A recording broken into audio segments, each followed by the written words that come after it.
नमस्कार दोस्तों, आज बात करने वाला हूं मैं जीएसटी नोटिस केस स्टडी के बारे में। हाँ जी दोस्तों, देखो यहाँ पे जीएसटी नोटिस दिया गया है और नोटिस देने का रीज़न है आरसीएम सप्लाई का। तो आरसीएम सप्लाई के ऊपर आईटीसी क्लेम कर लिया गया है, लेकिन आरसीएम सप्लाई की पेमेंट नहीं की गई है। टेबल 3.1 डी के अंदर पेमेंट करते हैं, टेबल 4A3 के अंदर आईटीसी क्लेम करते हैं, जिसकी वजह से नोटिस इशू किया गया है। आज मैं बताऊंगा कि इस तरह के नोटिस को कैसे हैंडल करेंगे और कैसे रिप्लाई देना होगा इस तरह के नोटिस में। चलिए समझेंगे डिटेल में स्टेप बाय स्टेप। उससे पहले बताना चाहूँगा, जो भी भाई बंधु मेरे चैनल पर पहली बार है, इस वीडियो को पहली बार देख रहे हैं, जिन्होंने अभी तक सब्सक्राइब नहीं किया सब्सक्राइब कर लीजिए, साथ ही साथ बेल आइकन पे भी क्लिक कर लीजिए ताकि इस तरह का कंटेंट आपको मिलता रहे। सो दोस्तों, ये नोटिस फॉर्म DRC 01 के अंदर दिया गया है और इस नोटिस के अंदर देखो लगभग इंटरेस्ट पेनल्टी सब कुछ लगा के एक बड़ी डिमांड क्रिएट की गई है। और मैं आपको बता दूं, ये इस वजह से हुआ है क्योंकि जीएसटी या 3B के अंदर बोलते हैं कि आपने 4A का 2 प्लस 4A के 3 के अंदर आईटीसी क्लेम किया गया है। 4A का 2 क्या होता है? इंपोर्ट ऑफ सर्विस का जब आप आईटीसी लेते हैं तो आता है 4A के 2 में, और 4A के 3 के अंदर जब आप इनवर्ट सप्लाई रिवर्स चार्ज की आईटीसी को क्लेम करते हैं तो आता है। ऐसे में अगर 4A का 2 है या 4A का 3 है तो उस केस में आपको टेबल 3.D के अंदर उस तरह के इनपुट को पहले पे करना होता है, यानी लायबिलिटी क्रिएट करनी होती है, देन उसके बाद उसका आईटीसी क्लेम करते हैं।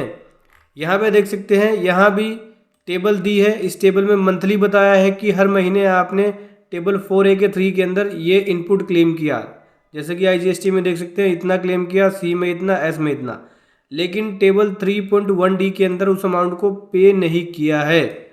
तो देखो हुआ क्या है, एक्चुअली मैं आपको बता दूं, यहाँ पे जीएसटी या 3B गलत तरीके से फाइल हुई है। गलत तरीके से इसलिए क्योंकि ये इसका रिवर्स चार्ज नहीं है, मतलब आरसीएम की सप्लाई का आईटीसी नहीं है, ये नॉर्मल आईटीसी है जो कि टेबल 4A के 5 में ऑल अदर आईटीसी में जाना चाहिए था।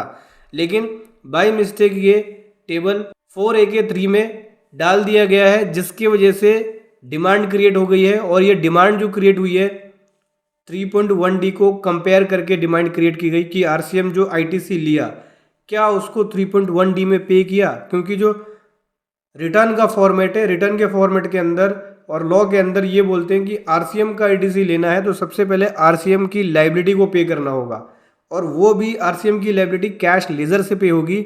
उसके बाद ही आप आरसीएम का आईटीसी क्लेम कर सकते हैं। यानी बेसिकली देखा जाए तो आप कैश लेजर से पे करोगे लायबिलिटी को, फिर उसके बाद उसके आईटीसी को क्लेम करोगे।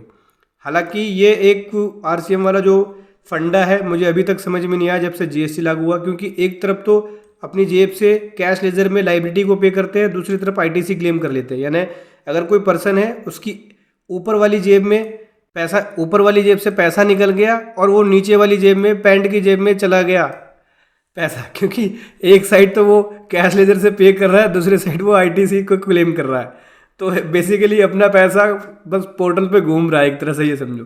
तो हुआ यही है कि पर्सन ने यहाँ पे जीएसटी या 3B फाइल करी है और गलत कर दिया है, फाइल आरसीएम वाले कॉलम में डाल दिया, जबकि ये टेबल 4.5A में डलना था, मतलब टेबल 4A के 5 के अंदर डलना था। अब ऐसे में हुआ क्या है, मैंने जीएसटी या 2A चेक किया, जीएसटी या 2A में कोई भी ऐसा आईटीसी नहीं है जिसके ऊपर आरसीएम टिक हो, क्योंकि जीएसटी या 2A में जो ऑटो ड्राफ्ट स्टेटमेंट है उसके अंदर अगर कोई रिवर्स चार्ज एप्लीकेबल होगा तो उस पर लिखा होता है यस इस पर रिवर्स चार्ज एप्लीकेबल है, फिर उसका टैक्स जमा कराना पड़ता है, उसका आरसीएम पे करना पड़ता है, फिर आईटीसी क्लेम करते हैं। मेथड ये है, लेकिन मिस्टेक हुई है और इस मिस्टेक के अंदर आप रिप्लाई दे सकते हैं कि भैया क्लैरिकल मिस्टेक हुई है और गलत तरीके से 3B के अंदर टेबल 4A के 3 के अंदर रिपोर्ट कर दिया गया है, इसको टेबल 4A के 5 में रिपोर्ट करना था और अदर आईटीसी में, जो कि गलत हुआ है। ये हमारा आरसीएम का नहीं है, नॉर्मल आईटीसी है, तो हमें एडिशनल लायबिलिटी हमारी अराइज नहीं होती और यहाँ पे हमें जीएसटी पे करने की जरूरत नहीं है, हमारी डिमांड क्रिएट नहीं होगी क्योंकि हमारी ये नॉर्मल आईटीसी है। इसके लिए आप जीएसटी या 2A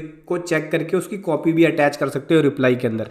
रिप्लाई बनाना एक प्रोफेशनल नॉलेज है, जीएसटी एक्ट की प्रॉपर नॉलेज होनी चाहिए आपको, तभी आप बना सकते हैं, क्योंकि जीएसटी एक्ट को जो सही से समझता है उसका सही से इंटरप्रिटेशन दे सकता है, उसके हिसाब से वो रिप्लाई बना सकता है। आप चाहे तो हमारी पेड सर्विसेज ले सकते हो रिप्लाई की, जिसका लिंक वीडियो के डिस्क्रिप्शन में है, पेड सर्विसेज का लिंक। जहाँ पे आपको बेस्ट प्रोफेशनल के द्वारा पेड सर्विसेज मिलती है। वीडियो कैसी लगी ज़रूर बताएं। Thank you so much. जय हिंद, वंदे मातरम।